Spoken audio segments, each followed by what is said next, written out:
ओम नमः शिवाय। ओम नमः शिवाय।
विश्वनाथ भगवान की जय। ओमकारेश्वर भगवान की, महाकालेश्वर भगवान की, नर्मदे महारानी की, ताप्ती महारानी की, कुबेरेश्वर महादेव की। हर हर महादेव, हर हर महादेव, हर हर महादेव। काशी विश्वनाथ ओगरदानी तरकालदर्शी कैलाशी अविनाशी भगवान शिव, जिनकी पुनीत पावन शिव महापुराण की कथा संपूर्ण विश्व के कल्याण हेतु बाबा देव अधिदेव महादेव की कृपा से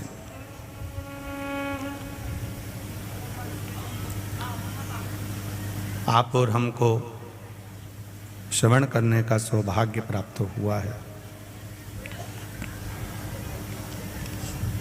भगवान देव अधिदेव महादेव ओगरदानी तरकालदर्शी कैलाशी अविनाशी भगवान शिव, जो संपूर्ण विश्व का कल्याण करने वाले हैं, संपूर्ण जगत का उद्धार करने वाले हैं, ऐसे बाबा देव अधिदेव महादेव की कृपा, दया, उदारता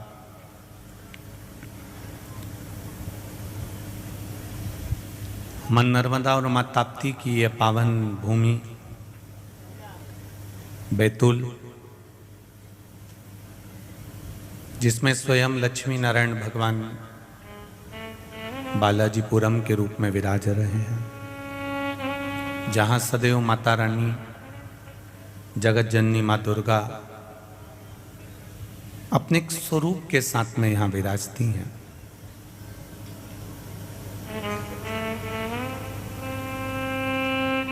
जहाँ स्वयं देवाधिदेव महादेव ताप्ती के पावन गोद में निरंतर विराजमान रहते हैं। ऐसी पुण्यमय आनंदमय धारा बैतूल में 7 दिवसीय शिव महापुराण की कथा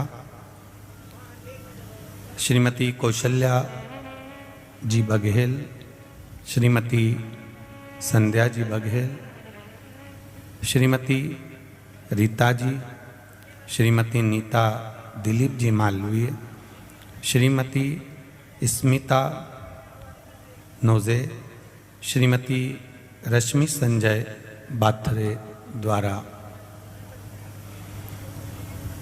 ये पावन शिव महापुराण की कथा का भव्य आयोजन शिव कृपा से भगवान शंकर की करुणा से हो रहा है।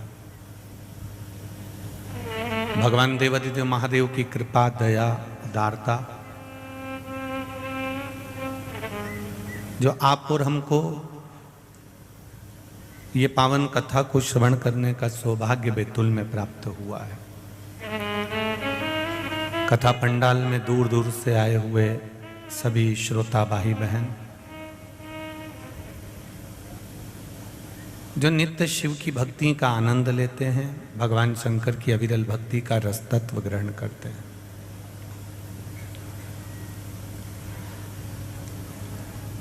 जीवन में परमात्मा को पाने के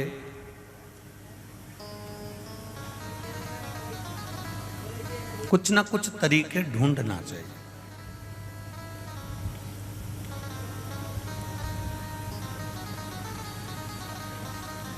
जैसे एक मोबाइल अपना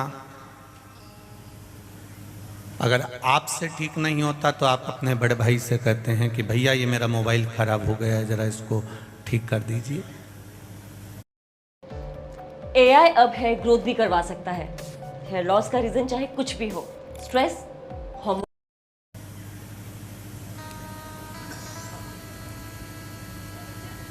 और बड़े भैया से भी अगर मोबाइल ठीक नहीं होता है तो फिर अपन अपने दोस्त से कहते हैं भाई जरा मेरा मोबाइल खराब हो गया है, जरा इसको ठीक कर दीजिए। और अपने दोस्त से भी अगर वो मोबाइल ठीक नहीं होता है तो फिर हम उसको कहीं ना कहीं उस दुकान वाले के पास में लेकर जाते हैं और दुकान वाले से कहते हैं ये मोबाइल थोड़ा ख़राब हो गया है, इस मोबाइल को थोड़ा सा ठीक कर दीजिए।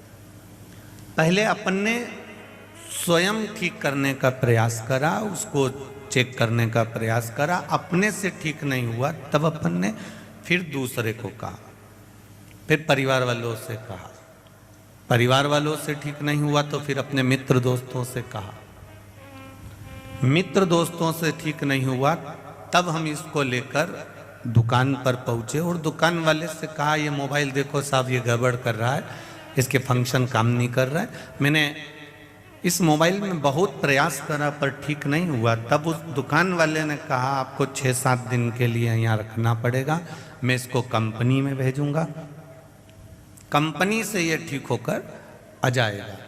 7 दिन वो मोबाइल वहाँ पड़ा रहा और मोबाइल फिर ठीक हुआ, फिर आप आए और उस मोबाइल को लेकर गए, तब वो मोबाइल चालू हो गया। उसी तरह ये हमारा मन, हमारी आत्मा, हमारा चित्त, हमारी वृत्ति, हमारी बुद्धि, हमारा हृदय है। पहले हम स्वयं ठीक करें। थोड़ी देर भजन करने का प्रयास करो, थोड़ी देर नाम जाप करने का प्रयास करो, थोड़ी देर नाम कीर्तन करने का प्रयास करो। जब ये अपने से मन ठीक नहीं हो रहा, ये बुद्धि ठीक नहीं हो रही, तो फिर परिवार वालों के साथ में मिलके भजन करो। मेरी मम्मी जो भजन करती है, माता जी जो भजन करती है, मैं भी करूँगा, मैं भी एक जाप करूँगा, मैं भी गायत्री करूँगा, मैं राम नाम, कृष्ण नाम, शिव नाम जपूँगा। परिवार वालों के साथ बैठकर अगर ये मन नहीं लग पा रहा है, ये बुद्धि नहीं लग पा रही, ये चित्त नहीं लग पा रहा है, ठीक नहीं हो पा रहा है, तो फिर दोस्तों के साथ में, मित्रों के साथ में, भाई चल थोड़ी देर सुंदरकांड में चलते हैं, भाई चल थोड़ी देर हनुमान चालीसा में चलते हैं, भाई चल थोड़ी देर मंदिर चलते हैं, थोड़ा मन ठीक करने के, चित्त बुद्धि को ठीक करने।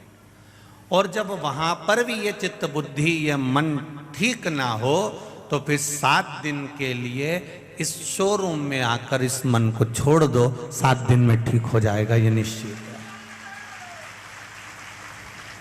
इस मन को ठीक करने का तरीका, इस मन को, बुद्धि को, चित्त को श्रेष्ठ करने का तरीका है भगवान की शरणागति। तेरी कृपा बिना न हिले एक भी अणु, लेते हैं श्वास तेरी कृपा से तनु तनु। बखान क्या करूं मैं राखों के ढेर का, चपटी महोद में खजाना कुबेर का। हे चर्चा कर रहा है वाला स्पीकर। हे गंगधार मुक्ति द्वार ओमकार तू, भोले ओमकार तू। आयो शरण तिहारी शंभु तार तार तू। फिर इस मन को, इस चित्त को, इस बुद्धि को, इस हृदय को परमात्मा तक लाकर छोड़ने का प्रयास करो।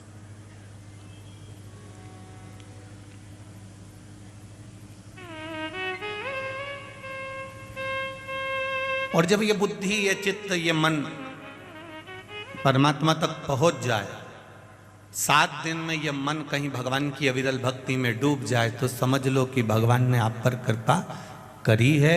जो हम ये 7 दिन के लिए ये बैतूल की पावन धरा पर, मां मुलताई की इस पुण्यमय धरा पर अपन बैतूल में कथा सुनने के लिए आए, ये उसकी करुणा, ये उसकी उदार।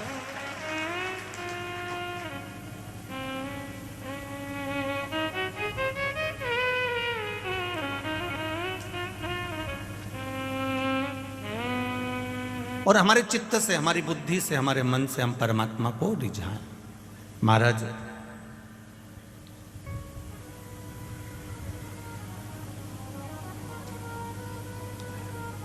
हम रोज भगवान के मंदिर जाते हैं, ऐसा कोई व्यक्ति नहीं जो परमात्मा के मंदिर नहीं जाता, भजन नहीं करता, कीर्तन नहीं करता। पर शिव महापुराण की कथा कहती है, हम पहले मंदिर जाते थे, हम पहले भगवान के द्वार जाते थे, पर हमको ये ज्ञात नहीं था कि भगवान के मंदिर जाने में, या भगवान के दरवाजे पर जाने में, या भगवान को एक लोटा शिवजी को जल चढ़ाने में हमारे को फल क्या प्राप्त होगा। हमको ये ज्ञात नहीं था कि केवल एक देवाधिदेव महादेव को जल चढ़ा देने पर 33 कोटि देवी देवताओं की पूजन हो जाती है।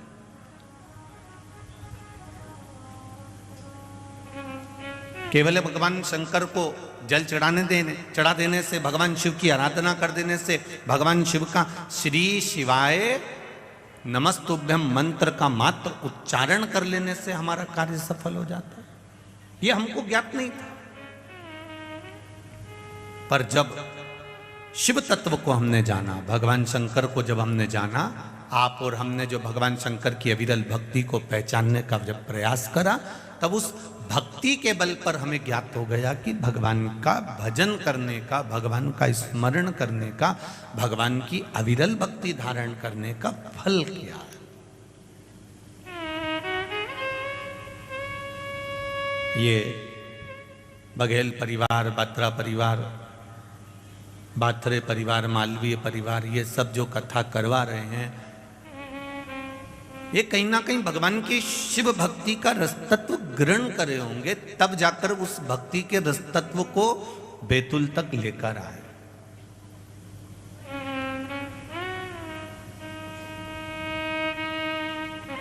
वृक्ष पर लगी हुई बी, वृक्ष पर लगा हुआ फल, सारे फलों में श्रेष्ठ फल वो होता है जिसको मिट्ठू ने, तोते ने, पक्षी ने उसको चोंच लगा दी हो, तो वो फल अपने आप उसमें मिठास, क्योंकि पक्षी फल वही चुनता है, पक्षी फल वही पसंद करता है जो मीठा होता है।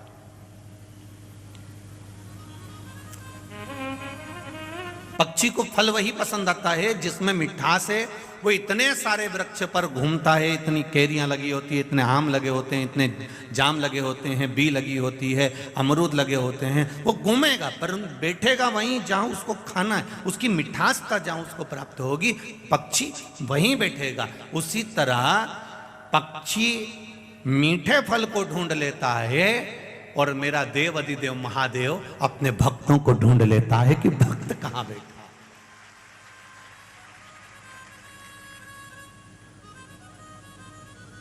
लाखों की संख्या में आप लोग आए हुए हो। थोड़ा कार्यकर्ताओं ने वीआईपी का कोटा थोड़ा सा ज्यादा रख दिया है।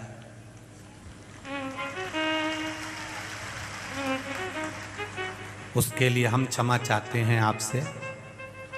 मुझे उम्मीद है कि कल जो ये वीआईपी की बैरिकेड दिख रहे हैं, ये बैरिकेड में तुम भरे हुए दिखोगे, इतना विश्वास रखता हूँ। और इस बैरिकेड से जो ये पर्दे से मेरी माताएं ढक रही है, इधर से मेरी माताएं ढक रही है, उनको दिख नहीं रहा, ये सब पर्दे हटा दिए जाएंगे कल। प्रयास रहेगा। आप और हमारे बीच में कोई पर्दा नहीं होना चाहिए। 7 दिन हम आपके और आप हमारे, और देव अधिदेव महादेव की भक्ति करने आए हैं, ताप्ती मैया का गुणगान करने आए हैं। 7 दिन करेंगे और चल देंगे। 7 दिन के लिए भगवान की अविरल भक्ति, जितना बेतुल ताप्ती के रस तत्व में और शिव महापुराण में डूब सकता है डूब लो। इसके बाद में मौका फिर मिले ना मिले, ये जीवन का कोई ठिकाना नहीं। आप तो खूब भक्ति करो और दिल से करो। और बैतूल वालों को धन्यवाद दूंगा। पूरे बैतूल के सभी भाई बंधु इस पूरी शिव महापुराण की कथा में दिल से लगे हुए हैं। मेरा बैतूल वासियों को बहुत बहुत धन्यवाद, नमन था आपको।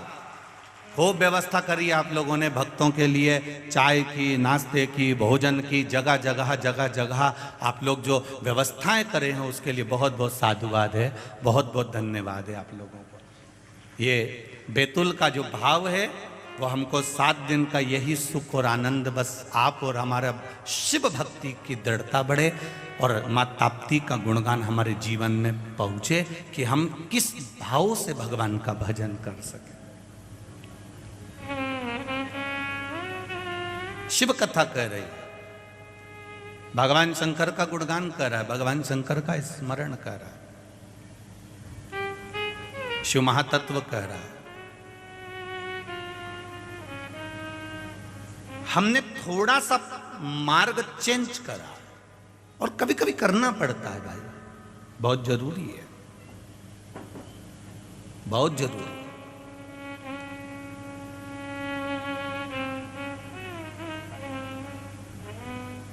कई लोग कहते हैं हमारी सास तो भगवान की ऐसी पूजन करती थी तो हम भी ऐसे ही करेंगे। कोई कहता है हमारे ससुर भगवान का ऐसा भजन करते थे तो हम भी ऐसा ही करेंगे। पर शिव महापुराण की कथा कर रही है, भगवान शंकर का चरित्र कर रहा है। कभी कभी जिस रास्ते से बैतूल वाले बैतूल आते हैं, भोपाल से बैतूल जाते हो, कभी कभी इंदौर से बैतूल आते हो, कभी कभी नागपुर से बैतूल आते हो, कभी परतवाड़ा से बैतूल आते हो, तो कभी कभी रोड पर अगर काम चल रहा होता है तो रोड का अगर काम चल रहा होता है तो मार्ग बदल दिया जाता है, रास्ता चेंज कर दिया जाता है, रास्ता बदल देते,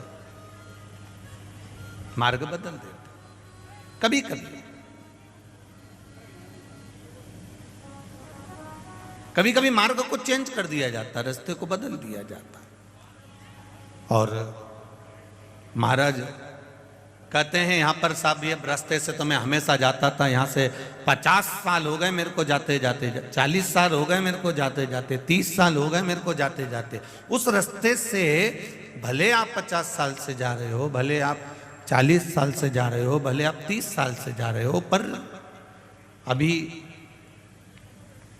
कभी कभी मार्ग पर अगर काम चल रहा होता है तो मार्ग को बदल कर जाया जाता है। उसी तरह शिव महापुराण की जो कथा है, भगवान शंकर का जो संवाद है, भगवान शंकर को जो जानना है हमको, भगवान शंकर को जो पहचानना है हमको, ये हमको भगवान शिव के पास जाने का थोड़ा सा मार्ग बदल देता, थोड़ा सा पथ बदल देता।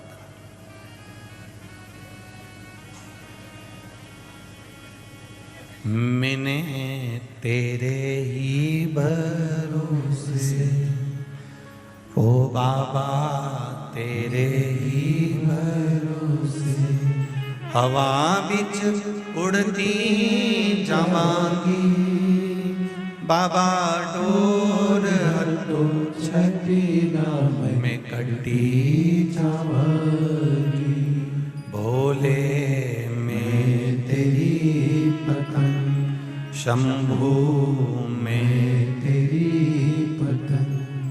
भगवान शिव की कथा कर रही है। जिस शिव महापुराण को अपन श्रवण करने के लिए बैठे हैं, 24,000 श्लोकों का एक अपार समुद्र है, और इन 24,000 श्लोक के अपार समुद्र में भगवान शंकर की उस अनूठी यात्रा में अपन सब सफर कर रहे हैं।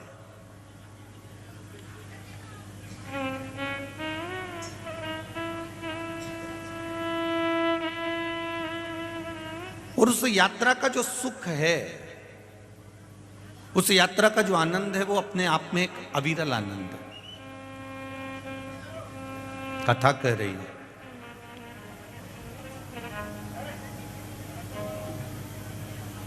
देवराज नाम का एक ब्राह्मण है जो अपने कर्म से वंचित है।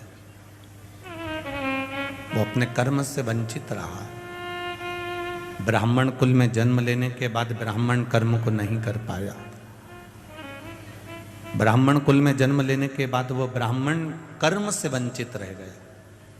ये जरूरी नहीं है कि ब्राह्मण बनने के बाद आप कर्म कांड करें, ब्राह्मण बनने के बाद आप किसी मंदिर को संभालें, या ब्राह्मण बनने के बाद आप किसी मंदिर में पूजन अर्चना करें। ब्राह्मण बनने के बाद में ये जरूरी है कि हम बन सके उतना किसी ना किसी को अच्छा फल प्रदान करें, भगवत भजन प्रदान करें, राम नाम, कृष्ण नाम, शिव नाम प्रदान करें।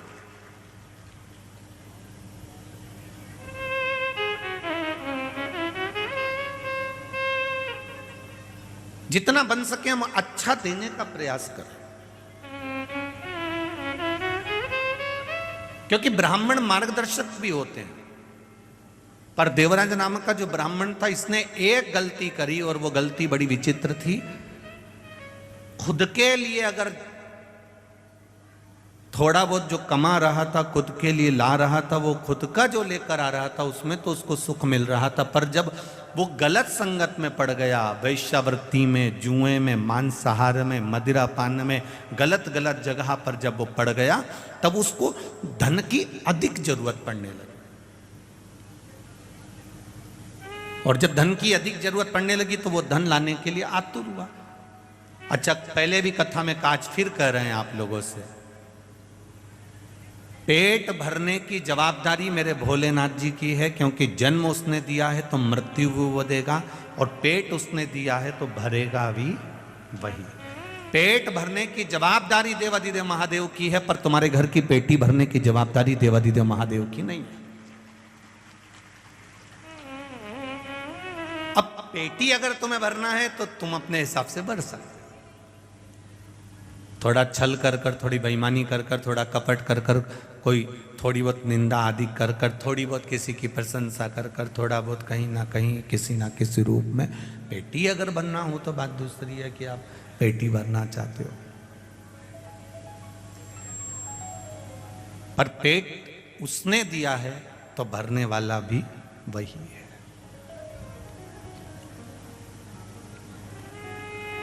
देवराज स्वयं जब तक कमाता था, खुद के लिए कमाता था और ईमानदारी से कमाता था। पर जब वेश्यावृत्ति में पड़ने लगा, गलत काम में पड़ने लगा, तो उसको धन की दुगनी जरूरत पड़ने लगी। और धन की जब उसको दुगनी जरूरत पड़ी, तब उसने चोरी करना प्रारंभ करा।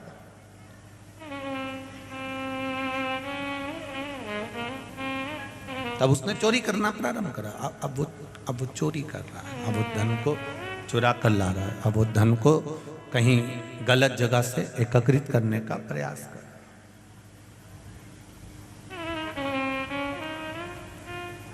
शिव महापुराण की कथा एक बात और कहती है, आपके भरण पोषण की जवाबदारी महादेव की है, तो आपकी संग में अगर आपकी धर्म पत्नी जुड़ी है तो उसकी भी जवाबदारी महादेव की है। बच्चे जुड़े हैं, बच्चों की भी जवाबदारी महादेव की है। माता पिता जुड़े हैं, माता पिता की जवाबदारी भी महादेव की है। पर इसके अलावा अगर आप फिर किसी अन्य नारी के चक्कर में अगर पड़ते हो, फिर कहीं तुम जुए में, कहीं मांसाहार में, कहीं मदिरा पान में, तो कहीं वैश्यावृत्ति में अगर आप फिर पड़ते हो, फिर जवाबदारी भोलेनाथ की खत्म हो जाती है। आप, आपके बच्चे, आपका परिवार, आपकी पत्नी, आपके पुत्र और आपके माता पिता, बहन भाई, कुटुंब की जवाबदारी महादेव की है। पर तुम उस धन को गलत जगह पर लगाना प्रारंभ कर दिए। उसने दिया था पेट भरने के लिए, उसने दिया था बच्चों की शिक्षा के लिए, उसने दिया था। होते हैं कई लोग, अभी कहीं ना कहीं लोगों को कुछ गवर्नमेंट से या प्रशासन से कोई थोड़ा बहुत पैसा मिल जाता है। अब वो मिला था किसी काम के लिए और मालूम पड़े लगा दिया किसी दूसरे काम में।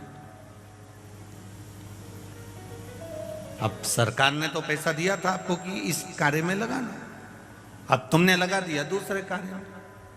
अब दूसरे कार्य में लगाया तो प्रशासन अगली बार आपको कुछ देगा क्या? अरे बोलो तो जम के, नहीं देगा, क्योंकि उसको मालूम है कि इसको दिया था मैंने इस चीज के लिए और इसने लगा दिया दूसरी चीज में। अगली बार वो नहीं देगा। अब नेत्र काय के लिए दिए थे भगवान ने? वो भगवान भी प्रशासन से कम नहीं हो। काय के लिए दिए थे उसने? इन नेत्रों से क्या करना भगवान का? बोलो बोलो जम के बोलो, दर्शन करना। इन नेत्रों से दर्शन करिए, इन नेत्रों से पोथी पुराण पढ़िए, शिव महापुराण, रामायण, भागवत गीता, इसका स्मरण करिए।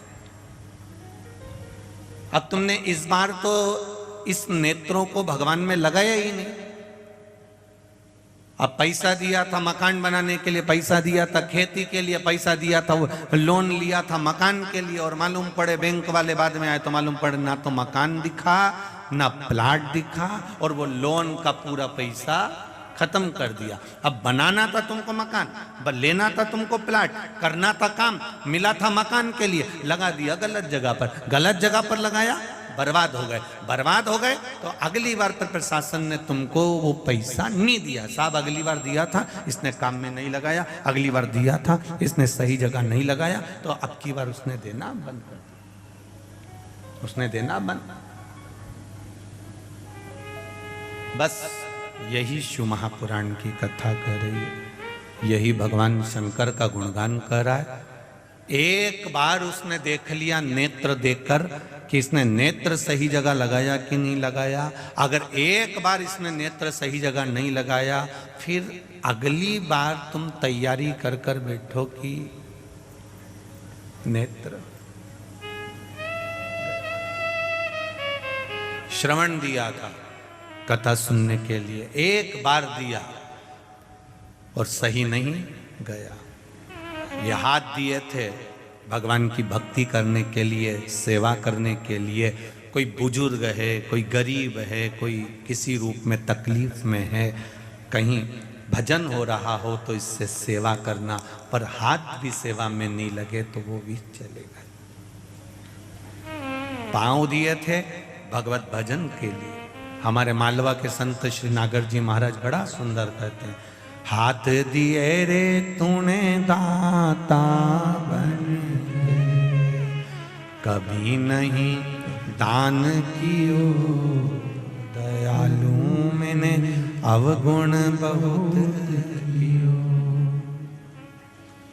पाँव दिए रे तूने दाता बन के, कभी नहीं तीरथ कियो, दयालु मैंने अवगुण बहुत कियो। नेत्र दिए रे तूने दाता बन के, कभी नहीं दर्श कियो। दयालु मैंने अवगुण बहुत कियो। फिर संसार सागर में आने के बाद मैंने करा क्या? जब इतना सुंदर शरीर दिया और शरीर का मैंने सदुपयोग नहीं करा, फिर संसार सागर में आकर मैंने किया क्या? तो संसार सागर में आने के बाद मैंने एक काम किया कि कोरा कोरा कागज काली काली शाही और 10 को 20 कियो। दयालु मैंने अवगुण बहुत कियो। इस संसार सागर में आने के बाद में इस संसार सागर में आने के बाद मैंने केवल एक काम करा, 10 को 20 कैसे करा जाए उसको सोचा गया, उसका विचार किया गया।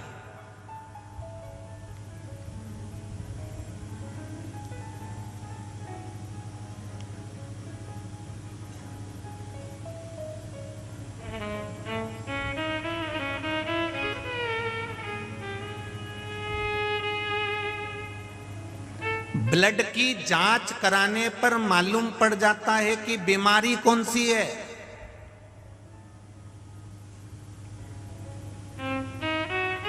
और कथा कराने से मालूम पड़ जाता है कि भक्त कितने हैं।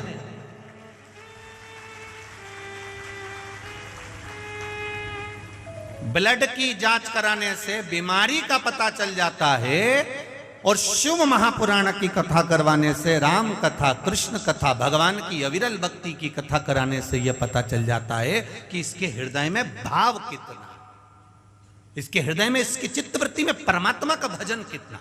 आपको दिखेगा।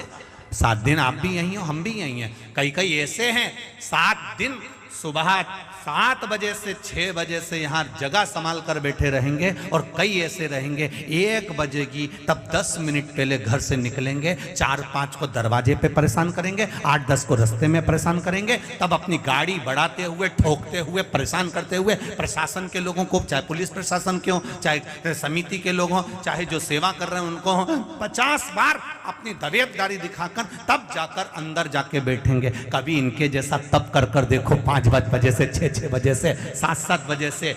जरा देखो, बैतुल वालों के लिए कथा नहीं है। हम कहेंगे बैतुल वाले अगर कथा के पंडाल में नहीं आ सकते हैं तो एक बार रात को आकर इन भोलेनाथ के भक्तों का दर्शन कर कर जाना कि इनका भाव कितना शुद्ध है। ये दिखावे से नहीं आते, ये केवल 2 रोटी मिलेगी, पड़े रहेंगे, नींद भी मिली तो भी आपसे कहने नहीं जाएंगे कि हमको भूखे हैं या भोजन। आपको हर 2-3 घंटे में कुछ चाहिए। ये सवेरे 7 बजे से जगह संभाल कर बैठते हैं, रात तक केवल 7 बजे से जगह संभाली, 1 बजे कथा चालू हुई। अब विचार करना, 7 बजे से 1 बजे तक का समय, उठते हैं, नहाए, वापिस आकर बैठ गए, एक जैसे बैठे, क्योंकि दूसरा महापास में बैठा है तो लेट भी नहीं सकते, ना आड़े हो सकते, एक जैसे बैठे हैं, एक आसन से बैठे हैं, इंतजार कर रहे हैं 1 बजे का। 1 बजे कथा चालू हुई, 4 बज जाएगी, जब आप देखना 5-5:30 बजे आकर देखना, तब इनको थोड़ा बहुत लेटते हुए नजर आओगे। रात्रि होगी, भोजन करा, भजन करा, रात को 1-1:30 बजे तक इनके भजन कीर्तन चलते रहते हैं। फिर सुबह हुई, प्रातः में स्नान करा, फिर भजन में लग जाते हैं। 24 घंटे श्री शिवाय नमस्तुभ्यम जप रहे हैं, शिव नाम को जप रहे हैं। लोग कहते हैं हमने तपस्वी का दर्शन करा, कोई कहता है हम संतों का दर्शन करते हैं, कोई कहता है हम नर्मदा जी के घाट पर परिक्रमा करने वालों का दर्शन करते हैं, कोई कहता है हम उसका दर्शन करते हैं, कोई कहता है हम साधु का दर्शन करते हैं, कोई कहता है हम तपस्वी का दर्शन करते हैं। हम कहते हैं ये भी तपस्वी से कम नहीं, ये साधु और सन्यासी से कम नहीं, जो बैठकर भगवान शिव का गुणगान कर रहे हैं, भगवान शिव की अविरल भक्ति को धारण कर।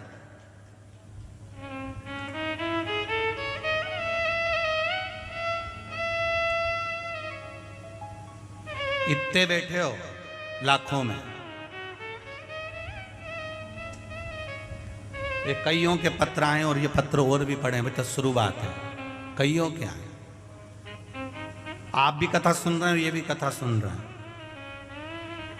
दो अंतर इसके अंतर्गत में एक अंतर का विशेष ध्यान रखना।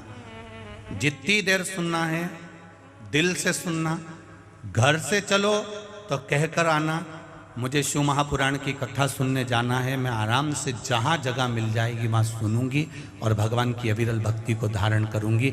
मुझे मालूम है 7 दिन अगर मैंने कथा का रसपान कर लिया तो मेरा महादेव मेरी जरूर सुनेगा, ये निश्चित है। मुझे कथा सुननी,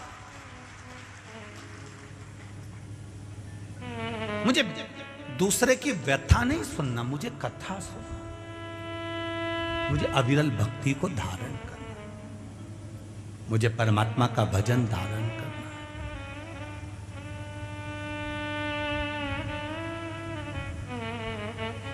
और जब तक वो नहीं चाहेगा तब तक आपको आनंद की अनुभूति नहीं हो सकती।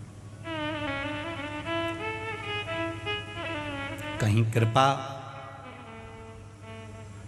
कहीं माँ ताप्ती की कृपा और कहीं माँ नर्मदा जी की कृपा और कहीं मेरे भोलेनाथ जी की करुणा हुई है तो बैतुल में ये शिव महापुराण की कथा मिली है, नहीं तो बाबा की कहीं योग संजोग। और वो भी कथा कोई आज की नहीं है, बैतुल की कथा की अभी इनको 1 साल में मिल गई और कथा की बुकिंग हो गई। आप पूछना इन परिवार से, 2 साल पहले की कथा बुकिंग है और 2 वर्ष पहले ये कथा बुक हुई थी, तब जाकर अब उस समय पर जो कथा का स्वरूप था उस हिसाब से इनने व्यवस्था के अनुसार चले। फिर कथा का स्वरूप बढ़ता गया, लाखों में भीड़ आने लगी, फिर व्यवस्था बढ़ी, तो धीरे धीरे धीरे धीरे धीरे धीरे कहीं कहीं शिव ने संभाल लिया, शंकर के रूप में पूरे बैतुल वासियों ने संभाल लिया और इस कथा का आनंद शिव कृपा से। शंकर भगवान की उदारता बिना नहीं हो सकता।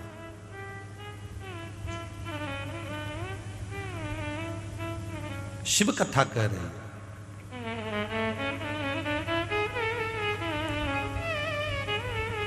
देवराज ब्राह्मण का पेट भरने का जवाबदारी भोलेनाथ जी की है, आपकी और हमारी पेट भरने की जवाबदारी भोलेनाथ जी की है। हमारे परिवार का भरण पोषण करने की जवाबदारी हमारे भोलेनाथ जी की है। पर तुम वेश्या का संग पकड़ लो और वेश्या को तुम यहां से ले जा कर देना चालू कर दो तो वो जवाबदारी मेरे भोलेनाथ जी की नहीं है। पूरा सुखमय तुम्हारा परिवार चल रहा है, अच्छे से तुम्हारे परिवार का गुजारा चल रहा है, और तुम्हारे परिवार के गुजारा चलते चलते जब तुम्हारे परिवार में कहीं ना कहीं धन के चक्कर में अगर द्वेष हो रहा है, धन के चक्कर में अगर लड़ाई हो रही है, क्लेश हो रहा है, समझ लेना कि परिवार का कोई व्यक्ति इस धन को जरूर कहीं गलत जगह पर लगाना चालू कर दिया। इसलिए मेरे महादेव ने देने से पहले अपने हाथ को रोक लिया। जरूर हमारा धन कहीं गलत जगह पर लग रहा है, और जिसके यहाँ धन आते जा रहा है, समझ लेना हमारे परिवार में सब लोग भजन करने वाले हैं, सब में प्रेम बहुत है, स्नेह बहुत है, इसलिए मालिक भी देने में कमी नहीं रख रहा। मेरा भोलेनाथ दे बहुत रहा। जब कहीं धन की कमी दिखे, जब कहीं संपदा की कमी दिखे, जब कहीं तुम्हें लगे कि धन कम हो रहा है, हमारा पैसा हमको कहीं ना कहीं कम दिख रहा, व्यापार कम हो गया, कमाई कम हो गई, तो समझ लो कि कुछ ना कुछ वो पैसा गलत जगह पर जाना चालू हो गया, वो धन गलत जगह पर जा रहा है।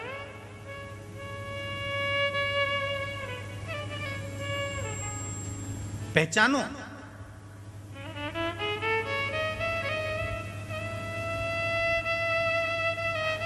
गाय, लक्ष्मी और बेटी, गौमाता, लक्ष्मी और बेटी, ये 3 जब गलत जगह पर जाती है तो देने वाले को रोना पड़ता।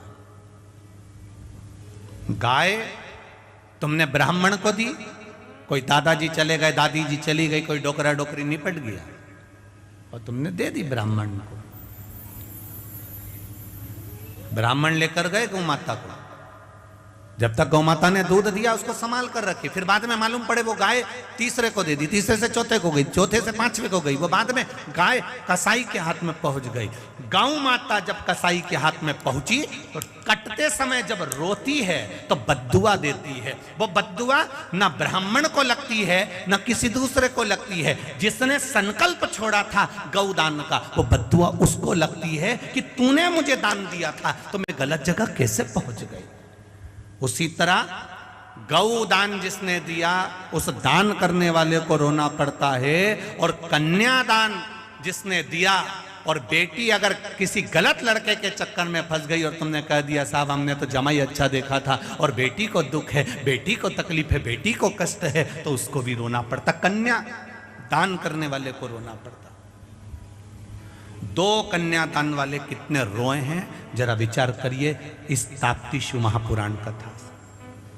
एक दक्ष प्रजापति और दूसरे नंबर पर थे विश्वकर्मा जी।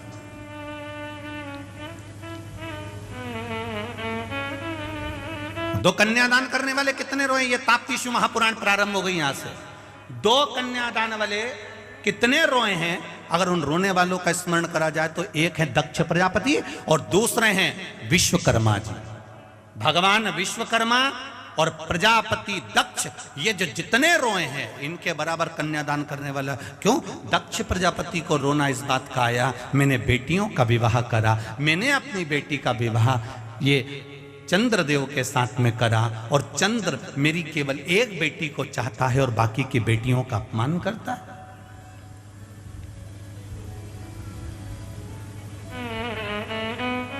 सारी बेटियां दक्ष प्रजापति के सामने आकर खड़ी हो गई। पिताजी, एक बेटी ने भी दक्ष प्रजापति से ये नहीं कहा कि हमको दुख है, बस बेटी आकर खड़ी हुई और दक्ष प्रजापति की आंख में आंसू भरे थे। एक बेटी और बाप का अटैचमेंट है, ये बेटी और बाप का हृदय है, ये बेटी और बाप का स्नेह है, ये बेटी और बाप का प्रेम है, ये बेटी और बाप का स्नेह। बाप अपनी बेटी का केवल चेहरा देखकर पहचान जाता है कि मेरी बेटी को क्या तकलीफ है।